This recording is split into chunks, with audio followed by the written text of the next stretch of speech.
we are happy with you. We will continue to remain loyal. We will work with you for the good of this nation, because we know you mean well. We are happy with you, and we are full of prayers that under your leadership this country will see peace. We are aware of the troubles going on and sponsored insecurity in parts of the country, and that is why the prayers of both the Muslims and the Christians are very important. And I do know that God sees our heart, and the prayers will be very potent at a time like this. But I have a problem with what the Senate President, Senator Akpabio, said. How can a Senate President in a democracy say we are loyal to the President? Does he understand what they call separation of powers? Does he understand it? I mean, who are these people that are leading us? Who are they really? That's why this morning I want to read from the Montesquieu that says, when the legislative and the executive powers are united in the same person or in the same body of magistrates, there can be no liberty, because apprehensions may arise lest the same monarch or senate should enact tyrannical laws to execute them in a tyrannical manner. And that's exactly what has happened to this Senate. Yeah, President Tinubu was talking about calling them names. We will call them names. And by the way, he said other things about the economy stabilizing. The economy is not doing better, President Tinubu. An indication is, with all your revenue last year, you couldn't release money for contractors. You couldn't do projects. You are carrying over 70% of your capital expenditure from 2025 into 2026. And you're saying your economy is doing better. That's casino economy. But coming back to the Senate President, you can see what Montesquieu said there. And that's why we're having a lot of tyrannical laws. Yesterday, I was watching a video where Okoye, former INEC Education Commissioner and all of that, was talking about the fact that the argument made by the Senate was hogwash. That they've put every provision in place, that all the polling units they've mapped out, there is no one that does not have signals to be able to transmit election results. And they have done all the modeling. But the Senate and the House went ahead to enact tyrannical laws against the Nigerian people. And that's why in another intervention yesterday, Olisa Gbakoba was seen to be saying, go and pass the law to make it mandatory for electronic transmission. It goes back to what Montesquieu is saying here. Once you have two arms that are supposed to be separated in cahoots, the Senate President says loyal to the President, then it's problem for Nigeria. Because we can't get effectiveness. And with due respect, these Senates don't represent us. They're there to represent the interests of the President. That's why it's everything in the interest of the President they are doing. Let's call a spade a spade. This is a democracy, for Christ's sake. It's not an authoritarian government or a military government. How can a Senate President be coming up and be saying to us boldly, I'm loyal to the President, when you're supposed to be co-equal arms of government? What joke are we practicing here? Somebody wake me up from this nightmare. Secondly, I have a point. Secondly, as regards what was passed, yes, they are making projections, 40 trillion. Oh, we want to do 40 trillion. When we do the money, are they going to use it for the people? That's a question we should ask them. Are they? With the meeting of revenue target, over 28 trillion recorded, over 65% of our revenue target we've met, non-oil, we did well, and all of that. What was the impact? It was Babolo Jasi. Budgets couldn't be funded for the Ministry of Health and all of that. And when these poor MDAs go to the Senate again, senators are still winking at them. What is happening in this country? Isn't that an indictment on this government that over 70% of its capital expenditure cost is passed to 2026 budget? God knows that most of the capital expenditure cost too will also be passed further down the line to 2027. We say we are making revenue, people can't see it. It's a casino economy. Because a government that claims it's making revenue, it makes revenue from the fecundity of the economic activities, it makes revenue in taxation, and it uses the revenue back to the people. It's a cycle, it's a chain reaction. It's like your Krebs energy cycle. Let's call it spade a spade. We are in a democracy here. Somebody wake me up from this nightmare. All right. Now to an exclusive interview making waves internationally. Nigeria's First Lady, Senator Oluremi Tinubu, has pushed back strongly against claims that Christians are being systematically exterminated in Nigeria. The First Lady told CBN News in Washington that the violence in Nigeria is rooted in poverty, terrorism, and political instability rather than religious persecution. She warned that labeling it genocide could actually embolden the very terrorists carrying out the attacks. Let's take a look. Is there genocide in Nigeria? I don't think so. I don't think so. I don't think so because when you look at these areas, it was first the headers conflict, and it has been there for years. And when you're coming into an environment that are mainly Christians, when you attack them because you go into their farmlands, and then when you have terrorists and people kidnapping for money, and when the world is throwing a narrative that is Christian genocide, they will now hit on that and begin to attack churches. And you should remember, we are getting into the election year. So there are a lot of things going on that, we don't believe that, it's really genocide the way it's being portrayed. All right, this is a deeply complex and sensitive issue.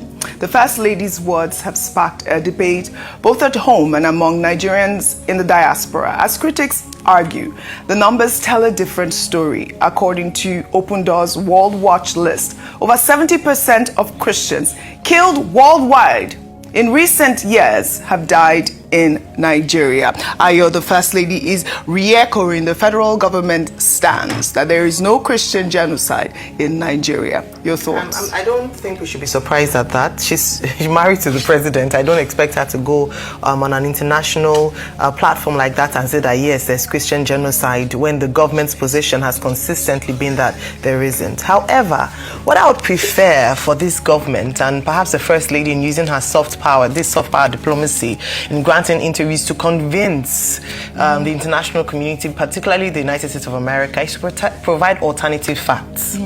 The people, the constituents themselves, people who live in these areas, have consistently said that there is, in fact, Christian genocide and persecution based on their faith.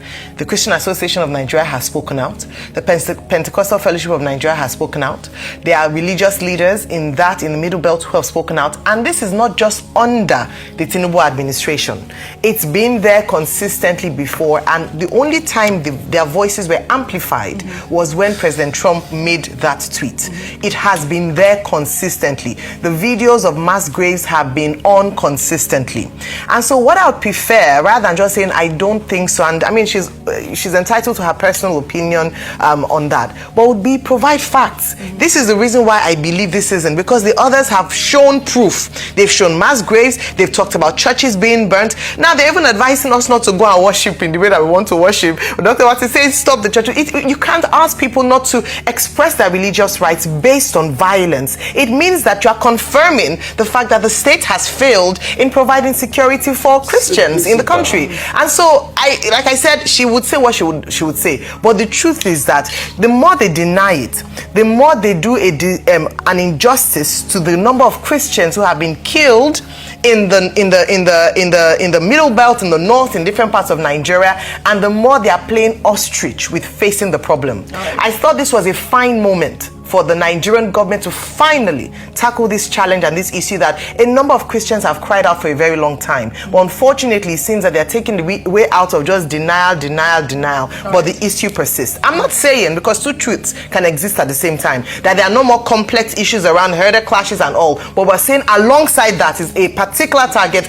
at a particular Christian group. I also want to say that can she grant the local media interviews as well? We've seen a lot of international appearances. It would be great to have her engage with Nigerian journalists as well, and let us, fact for fact, yes, conversation for conversation, right, and talk about this. Rufai, they're asking us to move to the next story, but I know you have something to say. Okay, in this same interview, I want to read a part of it. She personally recounted facing persecution due to her interfaith marriage, being a Pentecostal and married to President Bola Tinubu.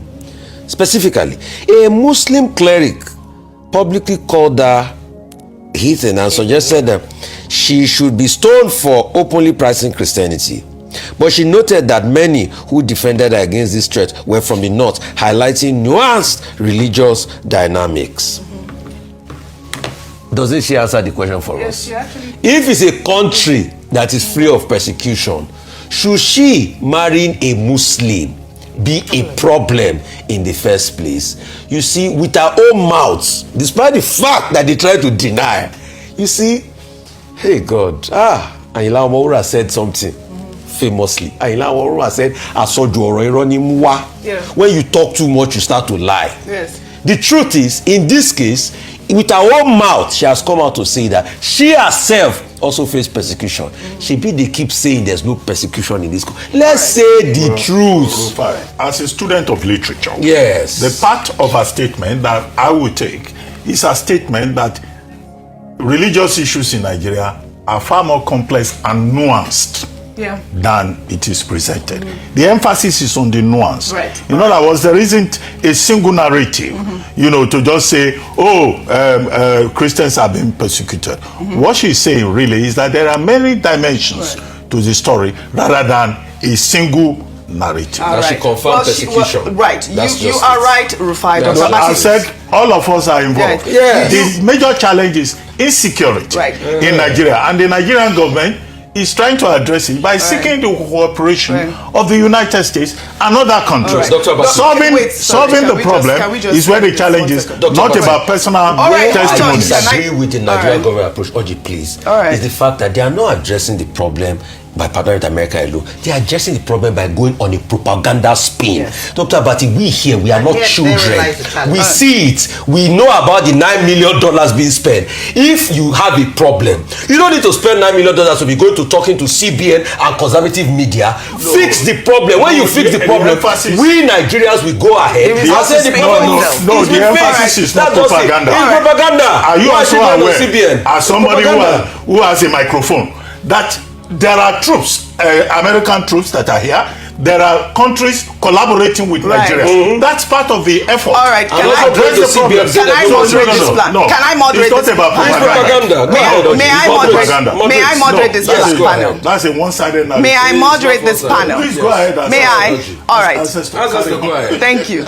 You are absolutely right, Dr. Abati, about the nuance in her statement. And you're also right, Rufai, about the fact that she did admit persecution. Simplicity. But what she actually is against is to term the whole issue around the word genocide.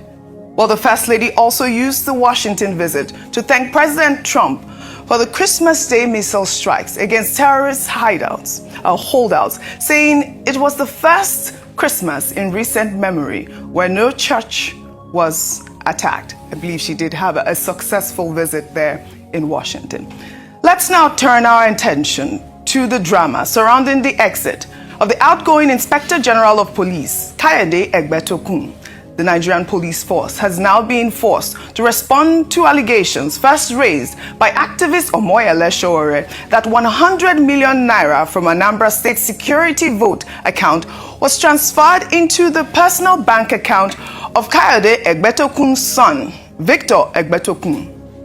Back in January, Showere's Sahara reporters first published the explosive investigative report detailing transactions from September 2025, alleging the funds were moved from the Anambra State security vote account at Sterling Bank into Victor's personal Zenith Bank account in 4 tranches of 25 million naira each. The report further alleged that while the funds were electronically reversed, on September 29th, they were subsequently withdrawn in cash and redeposited into the same account days later.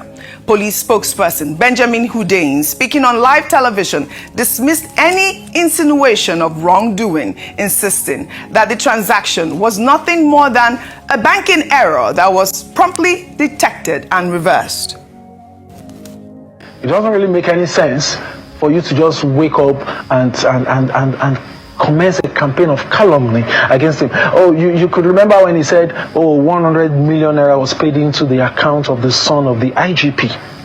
And I called the son of the IGP immediately to find out what happened, and he explained that yes, I saw 100 million in my account, and I told my account officer to reverse the money immediately, which he did. He printed out his statement of account, he showed me, he sent it to me, I saw it, which he did. Only for Sahara reporters to say, oh yes, the money was returned, then cash was withdrawn again and paid into the IGP son's account again. And I saw the statement of account. There was nothing like that. In fact, exposing the details of the accounts and everything, the young man was forced to close down that account so that people would not use it to commit any other form of mischief. In any case, he has written a petition to the EFCC for that allegation to